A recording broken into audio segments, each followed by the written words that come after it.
खुलुमबाय स्टुडियाव दं आं भाग्यश्री बसुमतारी कसुगाव आईसीडीएस प्रोजेक्टआव जलेस्ट्र human trafficking and witch hunting को बिथा खालामनानै हानजा सरनाय हाबाफारि लादों।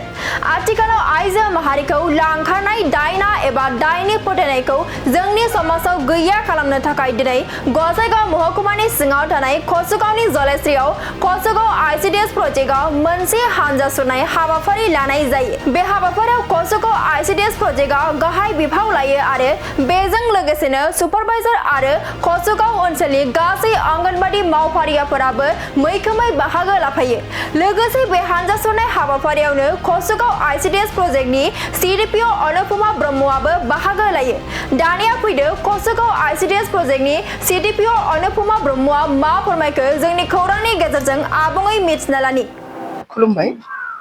दिनै जोंनि कसुगाव आईसीडीएस प्रोजेक्टनिफ्राय आं सीडीपीओ लोगोसे जोंनिनो सुपारभाइजार बायद'मोन आरो लोगोसे प्रत्येकटा गामिनिफ्राय फैनाय जोंनि अंगनबाड़ी वार्कार आरो अंगनबाड़ी हेल्पारखौ लानानै दिनै जोङो बाहाय जयै जों जुथुमनायनि मेइन खारनानो जाहैबाय दिनैनि साबजेक्टआ जाहैबाय जोंहा हिउमेन ट्रेफिकिं जायखौ दा जागासिनो दं।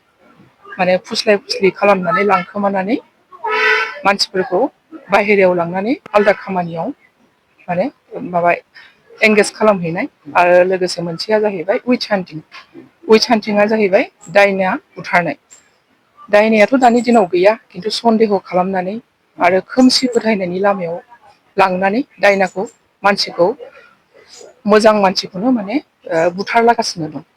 दिनै आं फंनैसो होननो सानो बिनि थाखायनो बे दायना बुथारनायनि सोमोन्दै सरासनस्रायै एक्सुवेलि मा बेहाय जोंहा दायना होननाय जेबो गैया खिन्थु जोंनि दा माहारियारिफ्रा समाजाव ओरैबायदि माने गुबुंले साननाय खोमसि मोनसे साननाय साग्लोबबाय जे गामिफ्राव सोरबा लोमजायो सोरबा बेमार आजार जानानै थायोब्ला बेखौनो सानो जे सोरबा दायना रायदों सोरनिबा गाज्रि नोजोर नांदों बिदि होननानै गामियाव अजा बेजानाव थांनानै अजा बेजानि जारुवा मुलि लायनानै दौहोनानै एक्सुवेलि मानसिया मा बेराम जादों बेखौ जोङो ट्रिटमेन्ट खालायालाबानो अथ'स' जोंनि सरकारा दा बुहुत गोजौ दाब जायगायावनो हस्पिटाल डाक्टार बुहुत ओंखारबाय थेवबाबो जोंनि मानसिया बे खोमसि फोथायनायनि थाखायनो अजानाव थांनानै ट्रिटमेन्ट खालामहैयो सिगाङाव। बिनि उनाव जेब्ला अजानि मुलि जायै जेब्ला माने मानसिया बारानिफ्राय बारा जालांबाय बेरामा सिखारनो हाला जानो हाला बे समावसो मा जानोसै मानसिफ्रा बे बेराम जानाय मानसिखौ लांनानै हस्पिटालाव दोनहैसै। जेब्ला हस्पिटालाव लांनानै डक्टरा गासिबो हल बडि चेकआप खालामनानै नायनोसै जे बिनि लोमजानायनि जाहोना गुबुनसो एक्सुवेलि बियो अजाजों हामनाय बेराम नङा। बेनि उनाव लास्टाव थांनानै अजानि मुलि जाखांनानै जेब्ला देहायाव गासिबो साग्लोबजोबबाय जारुवा मुलि जानानै उनाव डाक्टारनि मुलिया होनोसै डाक्टारनि मुलि होनायावबो बे पेसेन्टआ मा मोजां जाया। मोजां जायैयाव बियो मा थैनायनि लामायावबो थाङो। बे थैनायनि लामायाव थांनायखौनो खायफा मानसिफ्रा होनसै जे बियो जोंहा अजानिजोंनो हामगौमोन डक्टरनिजों हामासै। बेफोरबायदि माने खोमसि फोथायनाय मोनसे दं जोंनि समाजाव दासिमबो। आरो ओरैबायदि जायो जे बबेबा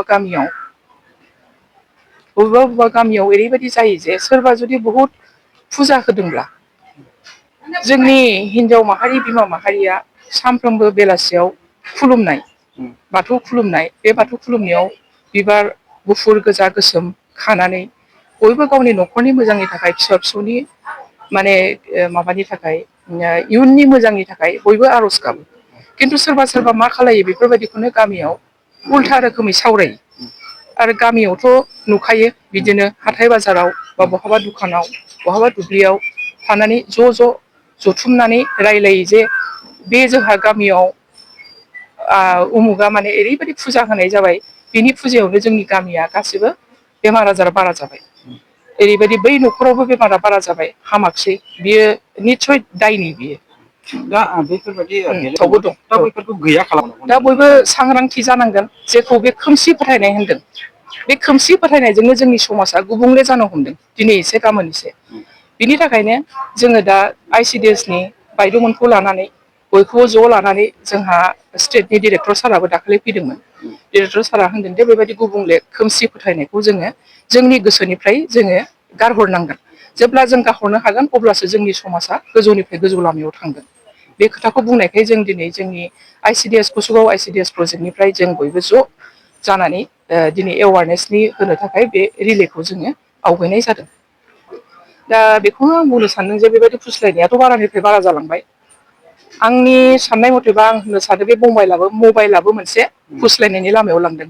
जिहेथु जोंनि दानि गोदान जेनेरेसन बे सिख्लासा गथ'फ्रा गोसोनि साननायखौ बयबो जाफुंहोनो लुबैयो आरो लागजारियास माने बुहुत हाइ फाइ सानहरो दानि सिख्ला गथ'फ्रा। आंहा उमुख गैया आंहा उमुख गैया बेबायदि साननानै बे मबाइलाव रायलायनानै सोरनिबा रायलायनानै सोरबा फुस्लायनानै मोजां मोनफ्लानोसै सोरबा हौवाया बाहेरानि हौवायानो बा बिनि हौवायानो मोजां मोनफ्लानानै बिदिनो बे सिख्लासायाबो गावनि गोसोनि खोथाखौ खोन्थानोसै बे हौवाया मोजां मोनसे हौवाया होनसै दे नों इसिबां दुखुआव गोलैनानै दं आं नोंखौ बुहुत मोजां लामायाव लांनानै नोंखौ फैसा खामायनाय लामायाव लांगोन आं नोंनि जिबना होनबाना लागजारियास जागोन नोंनि लुबैनाया जाफुंगोन बिब्दि होननानै फुस्लायनायबो जागासिनो दं दा। एक्सुवेलि बे मबाइलनिफ्राय जेसेबां जानगार थानो हागोन एसेबां माने बे सिख्ला बैसोनि गथ'फ्राबो एसे बे माबानिफ्राय फुस्लायनानै लांजानायनिफ्राय एसे बादा मोनगोन होननानै आं सानो।